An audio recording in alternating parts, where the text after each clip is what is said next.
안녕하세요. 용산에 살고 있는 30대 후반 여자입니다. 제가 30년 넘게 살면서 나름 많은 경험을 했다고 자부했는데 최근 역대급으로 힘든 일을 겪었어요. 어디 가서 말하기 창피할 정도라서 혼자 속으로 끙끙 앓고 있었는데 너무 답답한 마음에 사연을 보내봤어요.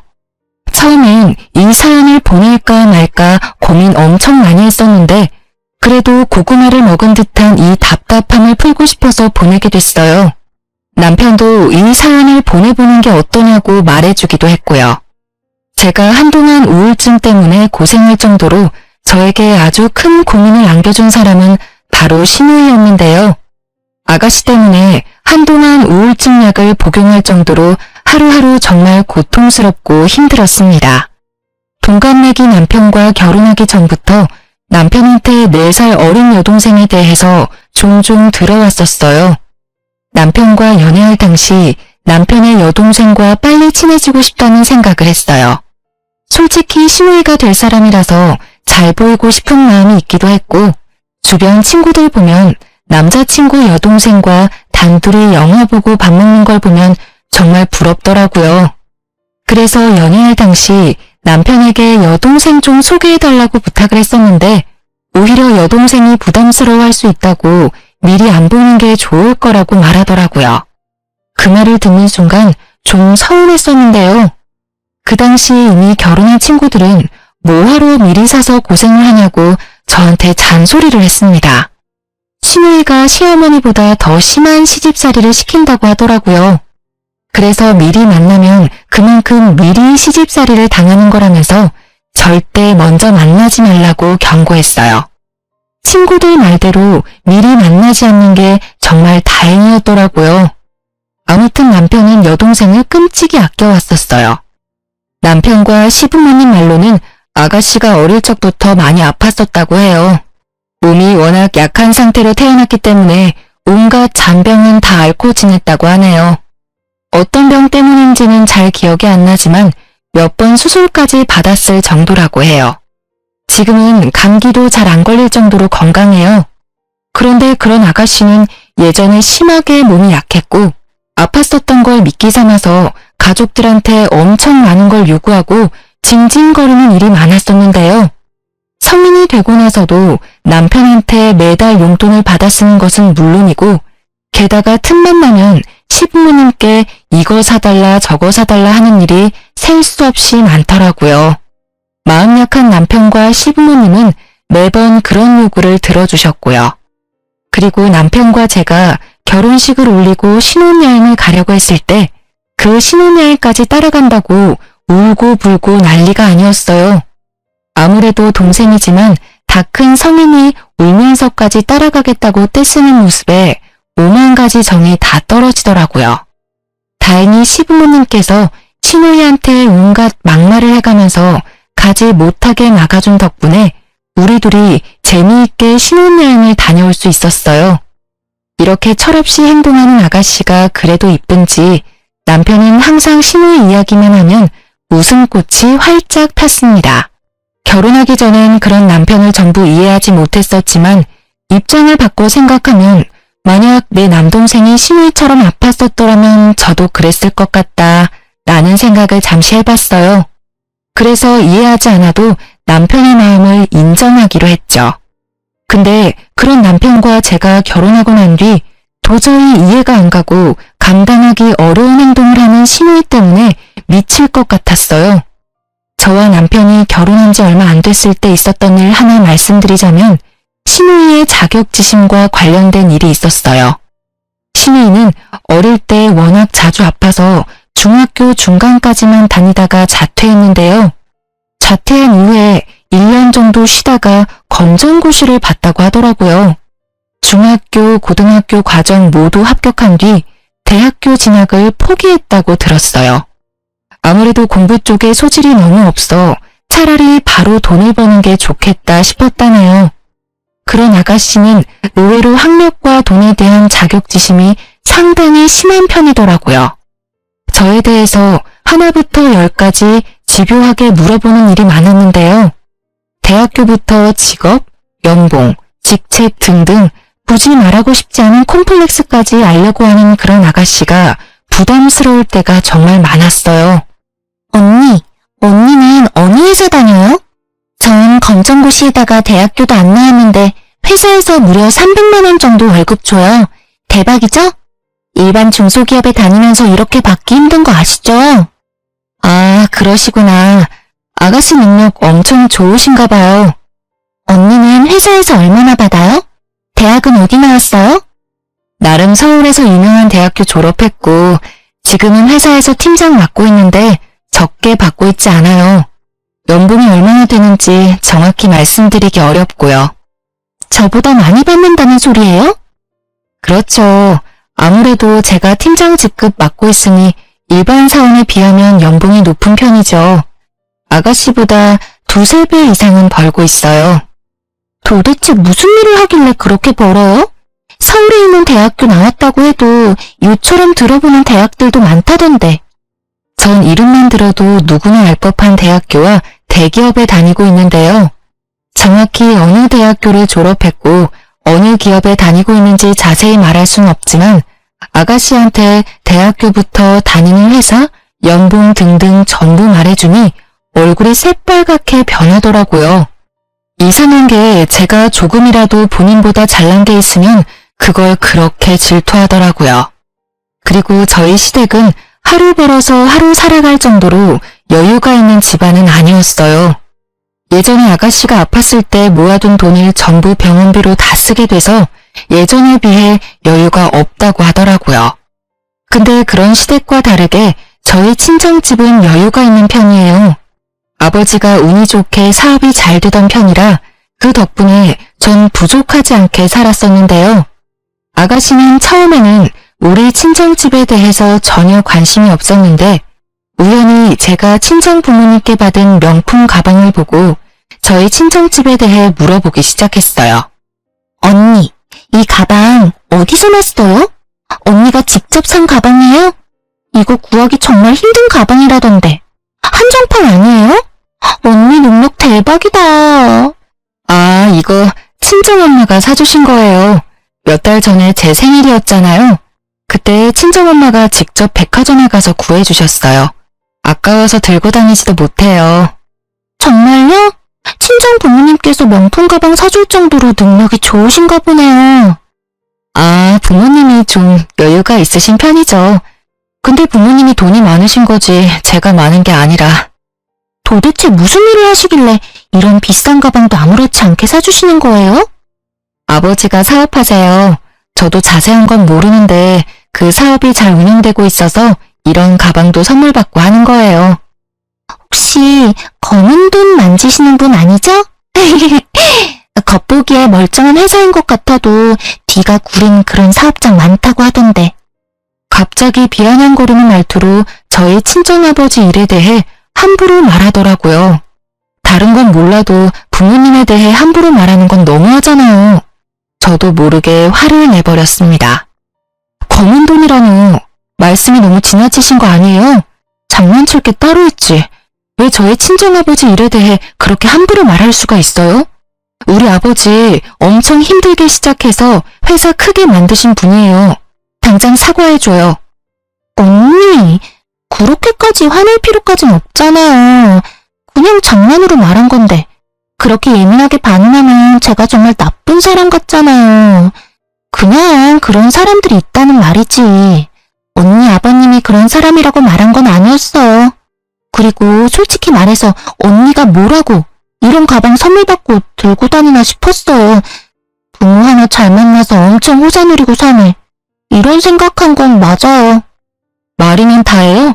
제가 부모님 덕분에 남들보다 조금 더 편하게 산 건 맞지만 좋은 대학교 나오고 좋은 직업까지 얻게 된 건 다 제 노력이에요. 고작 이 가방 하나로 저를 너무 편하게만 살아온 사람 취급하지 마세요. 언니 능력에 비해서 정말 편하게 살고 있는 건 잊지 마세요. 솔직히 저도 어릴 때 아프지만 않았어도 언니보다 더 멋지게 살 수 있었을 텐데.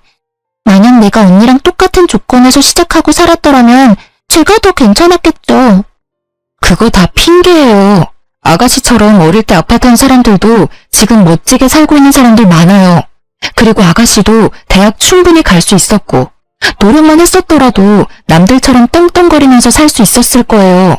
근데 본인도 공부 쪽에 영 소질이 없으니까 대학 안 가고 바로 일 시작한 거 아니에요? 그러면서 대학 나온 사람들 항상 무시하고, 본인보다 돈 조금이라도 버는 사람들 안 있고하고, 가끔 보면 아가씨 자격지심 너무 심해요. 오히려 인생 편하게 살려는 건 아가씨 아니에요? 와, 언니 말하는 거 진짜 밥맛이네요. 언니가 절 그렇게 생각하고 있는 줄은 몰랐네요. 저야말로 아가씨가 절 그렇게 생각하고 있는 줄은 몰랐어요. 지금 아가씨랑 대화할 가치가 없다고 봐요. 본인이 대학 안 가고 여유로운 집안에 태어나지 않은 거에 대해서 합리화하면서 남들 깎아내리는 게 정말 취미인 사람이라 느낄 정도로 질투가 심하고 남을 본인보다 낮추는 게 심했어요. 이날 사건 이후로 이상하게 아가씨의 씀씀이가 엄청 커진 게 눈에 확 들어오기 시작했어요. 예전에 아가씨가 20살 성인이 됐을 때 시부모님께서 아가씨한테 비싼 명품은 아니지만 준 명품 정도 되는 지갑 하나를 선물해 준 적이 있어요. 그거 말고는 명품이다 라고 할 만한 물건이 전혀 없던 사람이었는데 갑자기 200~300만 원 정도 되는 가방과 100만 원은 훌쩍 넘어 보이는 지갑, 신발, 귀걸이 등등 하나 둘씩 사는 듯 하더라고요. 아가씨와 제가 SNS 친구 추가된 상태는 아니지만 제가 간간히 아가씨 SNS를 염탐할 때가 있거든요. 예전에는 여기저기 맛집이나 카페, 여행사진 위주로 올라왔었다면 이제는 명품 물건들을 하나둘씩 올리면서 자랑하는 게시물이 엄청 늘어났더라고요. 더 충격적인 건 어떤 게시물에는 대놓고 저를 저격하는 게시물 하나가 있었어요. 누구와는 다르게 난 내 돈으로 직접 가방을 사지. 문구와 함께 300만 원은 훌쩍 넘어 보이는 가방 사진을 올렸더라고요. 게다가 그 가방은 제가 친정 부모님께 선물 받았던 가방 브랜드와 같았어요. 그거 보고 정말 코웃음이 나오더라고요. 근데 그런 신우의 명품들을 보고 부럽다고 느끼지 않았어요. 오히려 신우이가 저 가방들을 어떻게 샀는지 앞으로 어떻게 감당할지 그게 참 궁금하더라고요. 아가씨가 버는 돈이 얼마라는 것쯤은 이미 알고 있으니까요. 그러던 어느 날 일 하나가 크게 터지고야 말았는데요.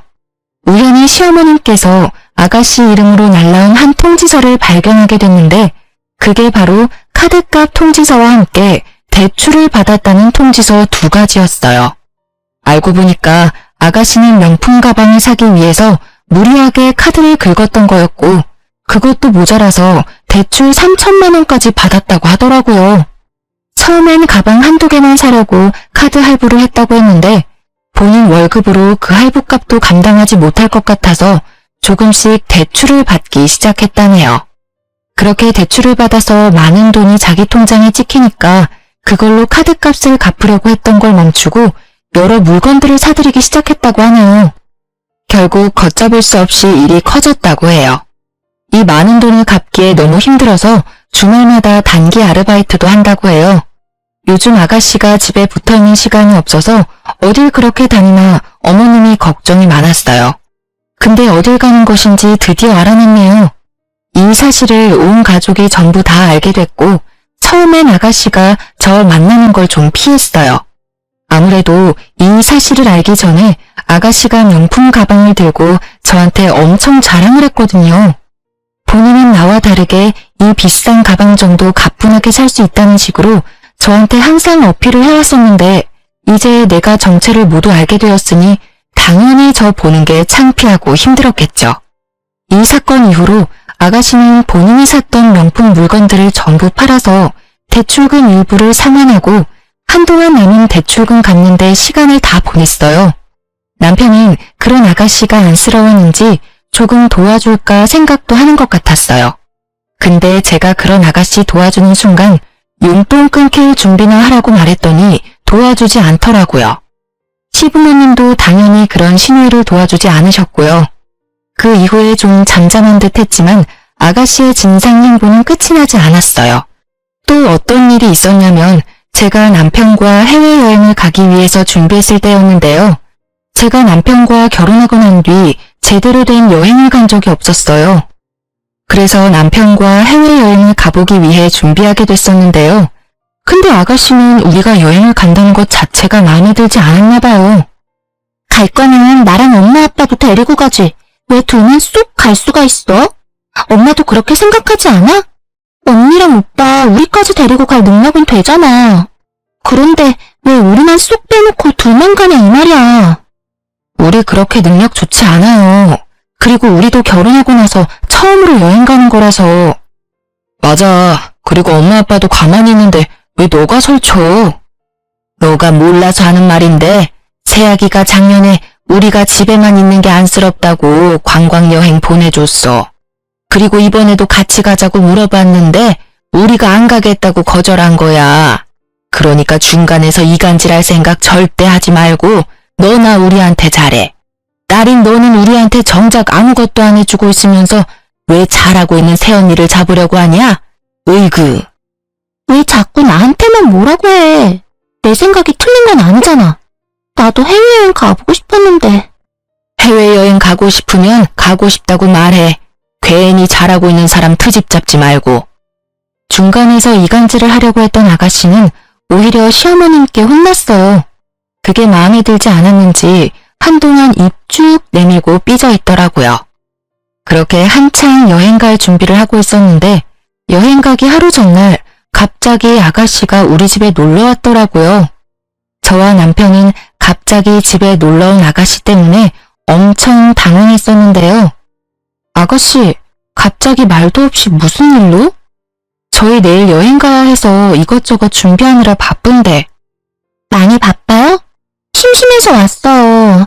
저 집에 있었는데 너무 할 게 없어서요. 그래서 언니 생각나길래. 내일 여행 가는 날이죠? 그 전까지만 언니랑 오빠랑 같이 놀다가 같이 나가도 돼요? 네, 내일 아침 일찍 나가야 하는데 일찍 일어날 수 있겠어요? 이렇게 갑자기 놀러 올 줄이야. 그럼 진작 연락하고 오지 그랬어요. 가족끼리 무슨 연락까지 해요. 보고 싶거나 심심하면 아무 때나 만나는 거지. 맥주 사왔는데 한 잔씩 해요. 내일 일찍 일어나야 해서 맥주는 안 되는데요. 에이, 맥주 한두 잔 정도 마시는 건 괜찮아요. 내일 못 일어날 것 같으면 제가 대신 깨워줄게요. 갑자기 놀러온 아가씨와 새벽까지 수다를 떨며 논 다음에 일찍 일어나야 했던 우리 부부는 먼저 잠들게 됐는데요. 근데 아가씨가 좀 이상하더라고요. 그날따라 잠도 안 자려고 하고 우리 보고 빨리 자라고 하더라고요. 그래서 좀 의심스러운 마음이 들긴 했었지만 아가씨 말대로 일찍 잠들었는데요. 쪽잠을 자고 아침 일찍 일어나 여행 갈 준비를 하는데 저희 부부 여권이 사라졌더라고요. 분명 거실 탁자 위에 여권을 올려둔 걸로 기억하는데 갑자기 그 여권이 사라졌더라고요. 아가씨한테 혹시 여권 가져갔냐고 물어봤는데 끝까지 모른다고 하더라고요. 결국 그날 저희 부부는 여행을 가지 못했는데요. 전 진짜 너무 속상하더라고요. 열심히 준비했던 해외여행인데 하루 전날 여권을 잃어버려 가지 못한다는 게 화가 났고 게다가 여행 비용을 전부 돌려받지 못하는 상황이니 생돈을 잃은 거나 마찬가지였어요. 그것 때문에 남편과 저는 한동안 기분이 좋지 못했었는데요. 그런데 며칠 뒤 신우이한테 저희 부부 여권이 있는 걸 발견하게 됐었는데요. 알고 보니 아가씨가 우리 집에 와서 여권을 가지고 간 거였어요. 그 여권을 본인 방 서랍에 숨겼더라고요.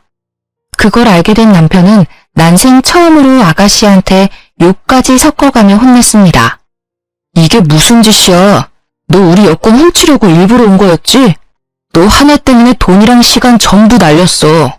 너 새언니는 며칠 동안 본인이 여권 하나 잘 못 챙겨서 여행 못 간 거라고 울기까지 한 사람이야. 근데 어떻게 너가... 남편이 큰 소리를 내기 시작하자 방에 계시던 어머님까지 나와서 무슨 일이냐고 물어보셨는데요.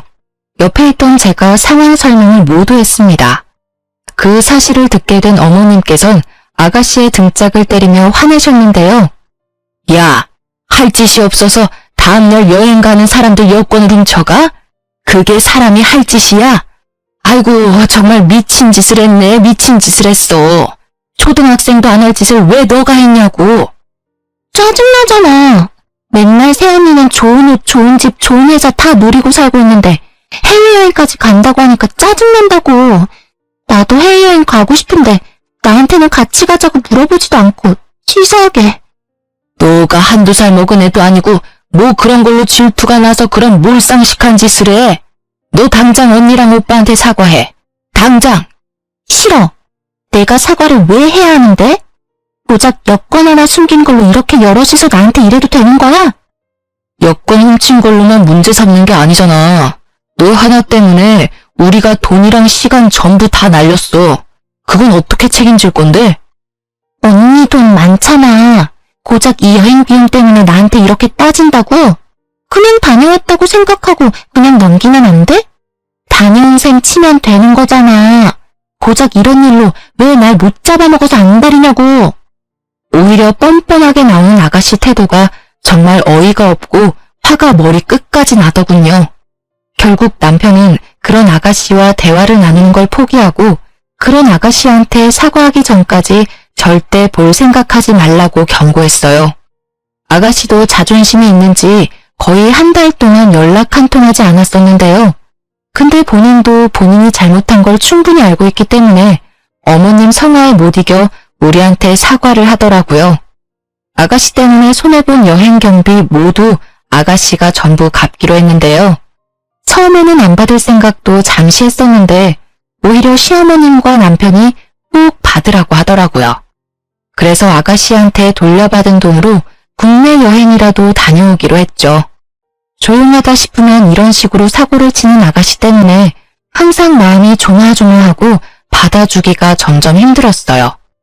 사실 아가씨는 남편에 대한 애정이 남달라요. 남편도 그런 아가씨를 굉장히 아끼는 편이고요. 워낙 몸이 약했던 아가씨라서 가족들이 유독 애정을 많이 쏟은 편인데요. 아가씨는 가족들 안에서도 남편 말은 잘 듣는 편이고 애교도 많이 부리기도 하더라고요. 워낙 남편을 좋아하고 잘 따르는 편이라서 제가 남편과 결혼한다고 했었을 때 아가씨가 반대를 엄청 심하게 했어요. 내가 남편을 뺏는 사람이라도 된 것 마냥 결혼 초반에는 절 엄청 싫어하더라고요. 지금처럼 말을 섞지도 않았었고 거의 투명인간 취급을 할 정도였어요. 명절이나 어버이날 등등 가족들끼리 모이면 아예 방 밖으로 나오지 않았을 정도라니까요. 시간이 지나면서 자연스럽게 말도 섞고 그렇게 됐지만 여전히 저를 향한 질투가 없어지진 않았었어요. 그런 신우이가 언제 한 번은 절 죽일 뻔한 사건 하나가 있었는데요. 저와 남편은 아이를 그렇게 좋아하지 않아 아이를 가질 계획이 전혀 없는 딩크족이었어요. 시부모님도 그걸 알고 계셨고 아이 가지라고 강요할 생각 전혀 없다고 하셨고요. 근데 나이를 먹다 보니까 아이가 점점 이뻐지기 시작했고 친구들이 아이를 가진 모습을 보니 저도 낳고 싶다는 생각이 들었어요. 남편도 티를 안 냈을 뿐이지 속으로 아이를 갖고 싶어하는 눈치였고요. 그렇게 저와 남편은 오랜 기간 이야기를 나눈 끝에 아이를 갖기로 했어요. 결혼한 지 약 4년 정도 됐을 무렵에 아이를 갖게 됐었고 시부모님이 굉장히 좋아하셨어요. 사실 하루라도 빨리 손주보고 싶었는데 우리가 워낙 아이 가질 생각이 없다고 단호하게 말해서 속상했다고 하더라고요. 그런 저희가 마음을 바꿔준 게 너무 고맙다고 매일매일 콧노래를 부를 정도였는데요. 근데 시부모님과 다르게 아가씨 반응은 굉장히 좋지 못했었는데요. 오히려 저희한테 화를 버럭버럭 내더라고요. 원래 둘이 아이 안 갖기로 약속했다며. 근데 갑자기 왜 애를 갖고 지랄이야? 너 방금 뭐라고 했어? 지랄? 너 말 그딴 식으로밖에 못해? 부부가 아이 갖는 게 왜 지랄인데? 살다 보면 생각이 바뀔 수도 있는 거고 부부가 아이를 갖는 건 어쩌면 당연한 일이지. 왜 너가 화를 내는 건데? 오빠 결혼하고 나서 모든 관심이 다 언니한테 갔잖아. 이제 아이까지 가지면 나는 안중에도 없을 거잖아. 아이 가지려면 별의별 행동을 다 했을 텐데. 더러워. 더럽다고요. 신우이는 손가락으로 날 가리키며 더럽다는 말까지 하더라고요. 임신을 하기 위한 행위까지 말하면서 더럽다고 말하는 신우이가 더 비정상이라고 생각했어요. 부부가 아이를 가지는 건 당연한 건데 그게 더럽다고 말하는 신우이. 다들 어떻게 생각하시나요? 전 아직도 그런 신우이의 행동이 이해가 가질 않아요. 이 일 이후로 아가씨의 행동이 점점 이상해지기 시작했었는데요. 임산부가 절대 먹으면 안 되는 회부터 유무차 등등 음식들을 저한테 가져다 주기 시작하더라고요. 아무리 임신을 한 적이 없는 사람들도 알 법한 위험한 음식들을 저한테 가져다 주니까 전 화가 나더라고요. 언니, 이거 강화인데 싱싱해요. 맛집에서 가져온 회인데 먹어봐요. 아가씨, 지금 장난해요? 임산부가 회 먹으면 안 되는 거 몰라요? 엊그제는 저한테 율무차, 육회 이런 거 먹으라고 주더니 이젠 회까지 주네요? 이런 거 임산부가 먹으면 안 되는 음식인 거 모르고 가져온 거예요? 아니면 알면서도 일부러 가져온 거예요? 아니, 뭘 그렇게까지 화를 내요. 원래 언니가 회 좋아했으니까 비싼 돈 주고 사온 건데. 임신하기 전에는 내가 회 사달라고 해도 절대 안 사주더니 왜 이제 와서 회를 사주냐 이 말이에요. 우리가 아이 갖는 거 그렇게 싫어하더니만 이제 이 아이 못 태어나게 하려는 거예요? 언니, 말 정말 섭하게 하네요. 내가 임신을 해봤어야 먹으면 안 되는 음식 이런 걸 알죠. 언니 생각해서 비싼 돈 주고 사왔더니만. 분명 알고 있는 사람이었어요. 근데 끝까지 몰랐었다며 오리발을 내밀더군요. 이 사실을 남편한테 알리고 싶었지만 괜히 남매 사이 이간질하는 것만 같아서 일단 말하지 않고 있었는데요. 한동안 아가씨와 대면대면하면서 지내고 있었는데 계속 이렇게 지내면 안 될 것 같았는지 아가씨가 먼저 사과하면서 다가오더라고요. 언니, 미안해요. 제가 정말 몰라서 했던 행동이었어요. 알면 절대 그런 음식들 안 좋겠죠. 아니에요. 제가 예민했어요. 임신하고 나니까 감정 기복이 심해지고 엄청 예민해지더라고요. 언니, 제가 언니한테 사과하는 의미로 한약 하나 해주고 싶은데 괜찮아요? 한약이요?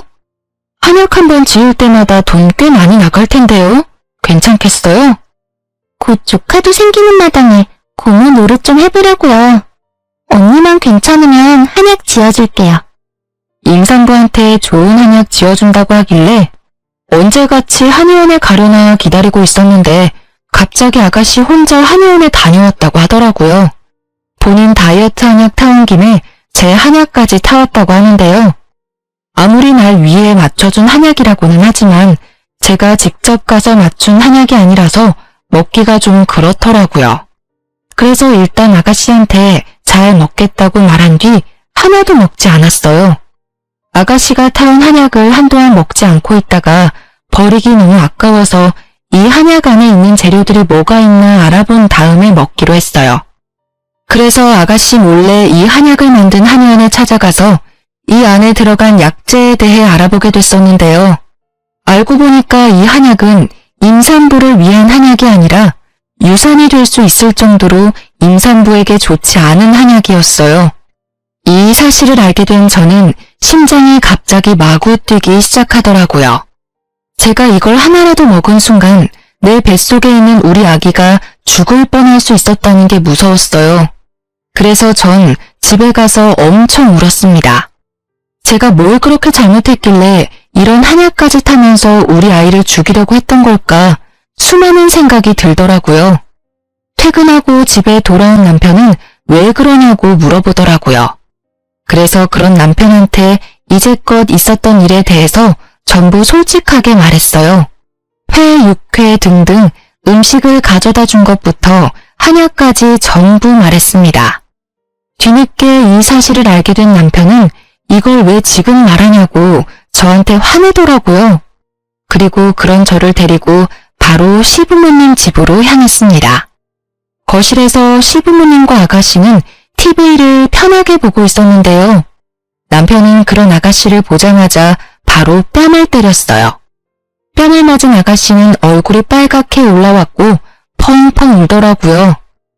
너는 오자마자 이게 무슨 짓이야? 갑자기 애를 왜 때리고 그래? 엄마, 얘 당장 내보내. 이년이 내 아이 죽일 뻔한 살인범이야. 이런 살인범을 이제껏 내 동생이라고 데리고 살았던 게 내가 미친놈이지. 살면서 남편이 이렇게 화낸 모습은 처음 봤어요. 어머님과 아버님도 그런 남편의 모습이 몹시 당황한 눈치였어요.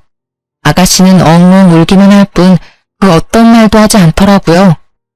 무슨 일인데 그래, 어? 엄마 아빠, 얘가 은영이한테 한약 준 거 알고 있지? 그 한약이 아이한테 좋은 한약이 아니라 아이 죽일 수 있는 그런 한약이래. 그거 한 번이라도 먹었으면 아이가 죽거나 산다고 해도 멀쩡하게 태어날 수가 없다고 그랬다네. 그런 사실을 숨기고 이 사람한테 한약을 준 거라고. 은영이가 좀 의심스럽다고 안 먹어서 다행이지. 하나라도 먹었으면 어쩔 뻔했어? 김우영, 그게 사실이야? 어? 너 입으로 당장 말해봐. 네 오빠가 한 말이 사실이냐고. 맞아. 일부러 그랬어. 언니가 너무 싫었거든.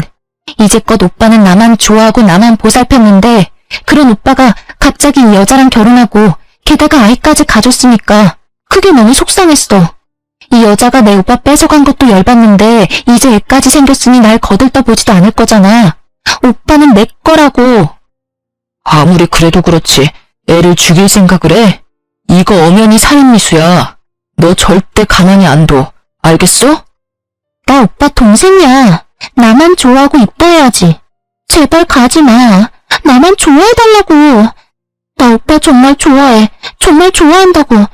그럼 내가 죽는다고 해도 끝까지 이 여자 편만 들 거야? 어? 아가씨는 거의 미친 사람처럼 남편한테 매달려서 자기만 사랑해달라고 애원을 하더라고요. 남편은 그런 아가씨를 밀치면서 화를 내고 온갖 욕을 다 했습니다. 남편한테 매달리는 아가씨의 모습을 보니 정말 말이 나오지 않더라고요. 애정결핍이 심한 사람이라고는 보이지 않고 오히려 이게 잘못된 사랑이 아닌가 싶더라고요. 이게 남매 사이라고 도저히 보이지 않았어요. 속으로 아가씨가 남편을 오빠가 아닌 남자로 보고 있던 게 아닐까? 라는 생각을 잠시 해보기도 했었는데요. 이 사건 이후로 저희 부부는 한동안 시댁에 가지 않았었는데요. 시부모님만 밖에서 따로 만났었어요. 시부모님 집으로 가면 아가씨가 있기 때문에 일부러 피하기 위해 가지 않았었는데요. 이 사건 이후로 시부모님도 그런 아가씨와 대화를 절대 나누지 않는다고 합니다. 그리고 얼마 뒤 시부모님은 큰 고민 끝에 그런 아가씨를 파양하겠다고 하더라고요. 그게 무슨 말이냐고 물었는데 알고 보니까 아가씨는 입양됐다고 해요. 아주 어릴 적에 입양을 했었고 아주 애지중지 키웠다고 합니다. 남편은 그런 아가씨가 입양된 동생이라는 사실을 알고 있었고 그래서 더 잘해줬다고 해요. 반대로 아가씨는 본인이 입양된 사실을 모르고 있었다가 20살이 되었을 때 본인이 입양된 사실을 알게 됐다고 하네요. 본인이 입양된 사람이라는 것을 알게 된 이후부터 남편에 대한 집착이 더더욱 심해진 거라고 해요. 시부모님은 오랜 고심 끝에 파양을 결정하게 됐고 우리 부부한테 먼저 이 소식을 알려줬어요. 그 다음날 저희 부부를 집으로 불렀었고 그 자리에 아가씨도 있었습니다. 오랜만에 만난 거였는데 살이 많이 빠진 상태였어요.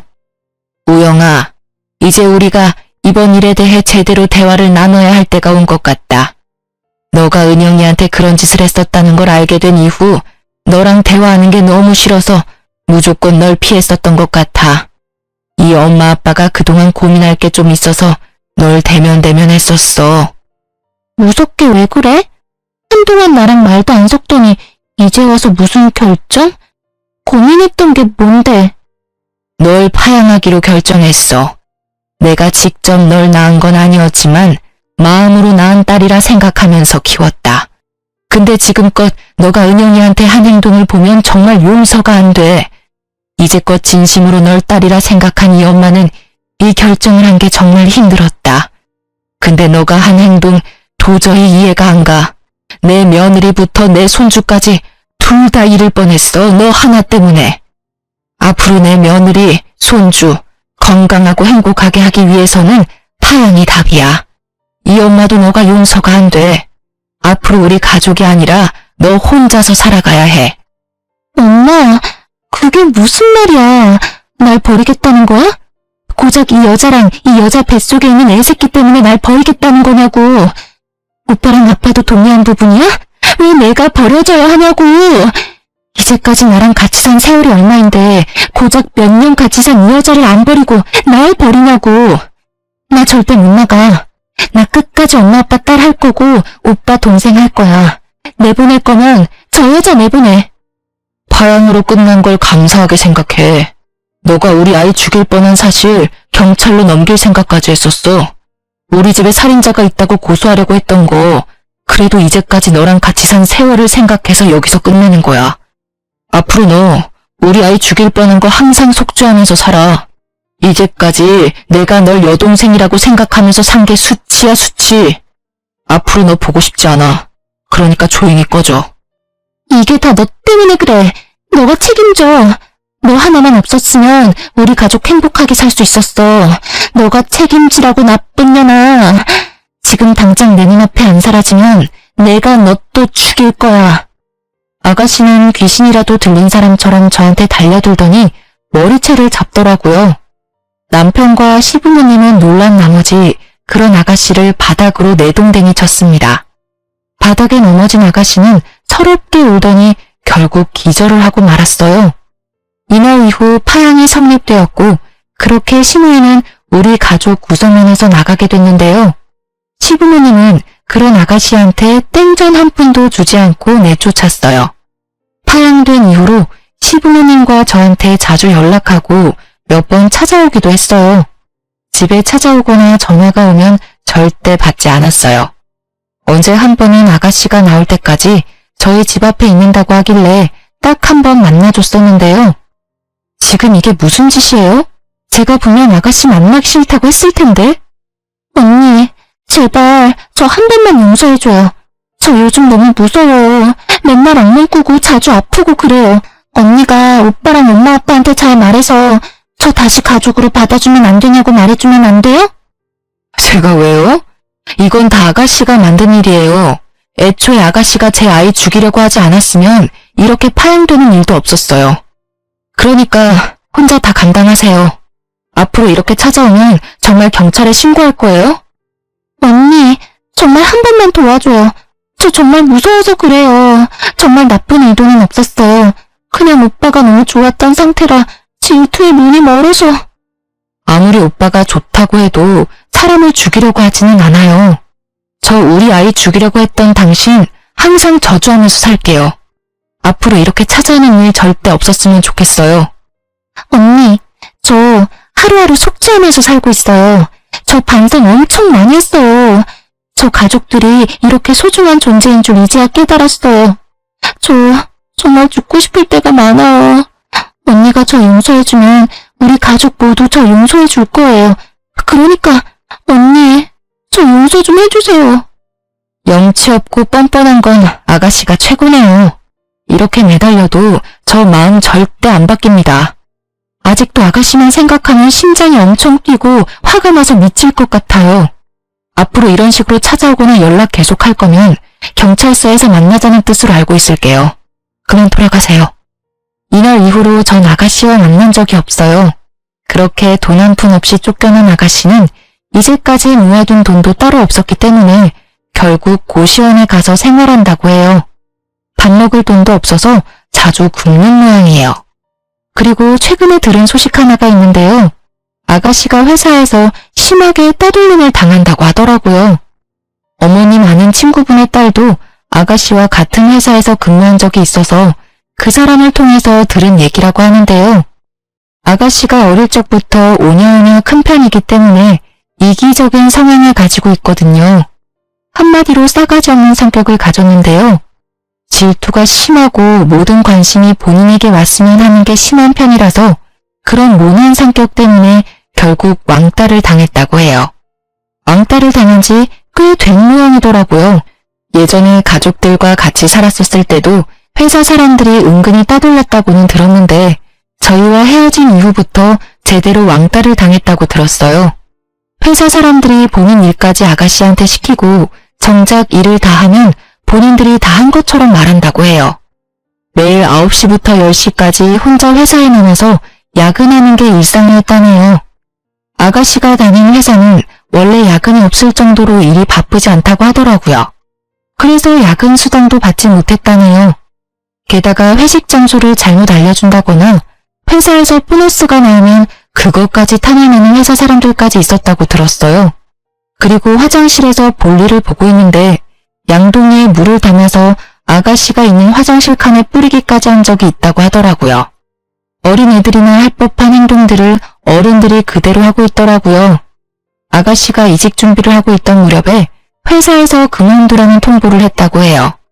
아무래도 이러한 일 때문에 회사 일에도 지장이 가게 됐었고 회사에서 먼저 퇴사하라고 말했다고 하네요. 그렇게 몇 년 다닌 회사를 그만두게 됐었고 게다가 퇴직금도 받지 못했다고 들었어요.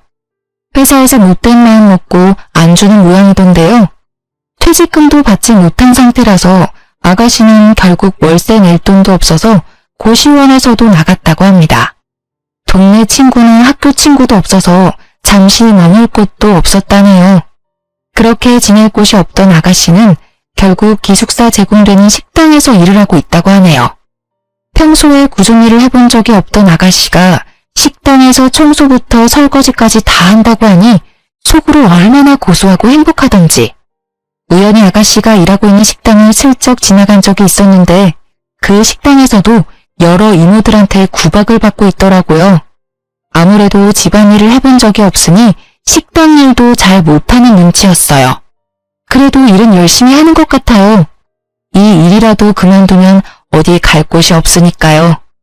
항상 시부모님께 사랑만 받다가 이젠 구박을 받으며 살아가는 아가씨를 보면서 사람은 착하게 살아야 한다는 걸 알게 됐어요. 가끔 남편과 시부모님께 아가씨에 대해 물어보기도 해요. 있던 딸이 갑자기 없어진 거니까 속상하지 않냐고 물어보면 다들 절대 속상하지 않다고 말해주세요. 이렇게 연을 끊지 않았다면 앞으로 더 큰 일이 발생했을 거라고 하더군요. 사실 남편과 시부모님의 속은 많이 아플 거라고 생각합니다. 아무리 아가씨가 입양된 딸이었다고 해도 진심으로 가족으로 생각했기 때문인데요. 사랑만 주면 될 것 같았는데 오히려 그 사랑이 잘못된 길로 가도록 만들 줄은 몰랐던 거였죠. 그래서 전 그 아픔이 금방 사라질 수 있게 며느리로서 최선을 다해 시부모님께 딸처럼 행동할 생각입니다. 전 이번 일로 많은 교훈을 얻게 됐어요. 질투가 사람의 눈을 이렇게 멀게 만들 수 있다는 걸요. 지금도 여전히 아가씨 생각만 하면 이가 갈리고 화가 미친 듯이 나는데요. 남편과 시부모님만 생각하면 내가 참는 게 좋을 것 같다는 생각을 아예 안 해본 건 아니었어요. 하지만 내 아이를 위해서라면 참으면 안 됐던 일이었어요. 아가씨 때문에 하나밖에 없는 우리 아이가 죽을 뻔했잖아요. 이렇게 이쁘고 사랑스러운 우리 아이를 못 봤을 수 있었다는 생각에 심장이 쿵 하고 내려앉는 기분이 들고 아가씨가 용서가 안 돼요. 아가씨가 파양된 이후로 얼마 지나지 않아 아이를 낳게 됐었는데요. 건강하게 태어난 우리 아들을 보면 화난 마음도 싹 사라지더라고요. 시부모님과 남편은 우리 아들을 너무 이뻐하는데요. 특히 우리 시어머님은 우리 아들만 보면 세상 좋아 죽으려고 해요. 이렇게 이쁜 우리 손자 못 태어났으면 어쩔 뻔봤냐면서 하루에도 수십 번 영상통화까지 하고 있답니다. 남편은 최근에 회사에서 승진했어요. 저도 곧 회사로 복귀할 예정이고요. 아이 한 명이 태어나서 그런지 생각보다 나갈 돈이 많더라고요. 때마침 남편이 승진하고 연봉이 오른 덕분에 아이 키우는데 크게 문제될 게 없어요. 그리고 저도 회사 복귀한다면 우리 아들 먹고 싶은 거 더 많이 먹일 수 있을 것 같아요. 제가 회사 복귀하면 시어머님께서 우리 아들 돌봐주신다고 하더라고요. 원래 친정어머님이 봐주신다고 했는데 이건 시어머님이 양보 못한다고 본인이 꼭 키울 거라고 단호하게 말씀하셨어요. 우리 아들 이렇게 사랑받으면서 지내고 있습니다. 아가씨의 빈자리가 느껴지지 않고 우리 가족은 정말 행복하게 잘 살고 있어요. 아들이 태어난 순간부터 어머님과 아버님은 아가씨의 존재를 잊고 사는 것 같아요. 그만큼 우리 아들 존재가 이렇게 큽니다. 한동안 이기적이고 못된 아가씨 때문에 속이 말이 아니었는데 앞으로 남은 인생 정말 행복하게 잘 살 생각입니다. 지금껏 제 이야기를 들어주셔서 감사해요.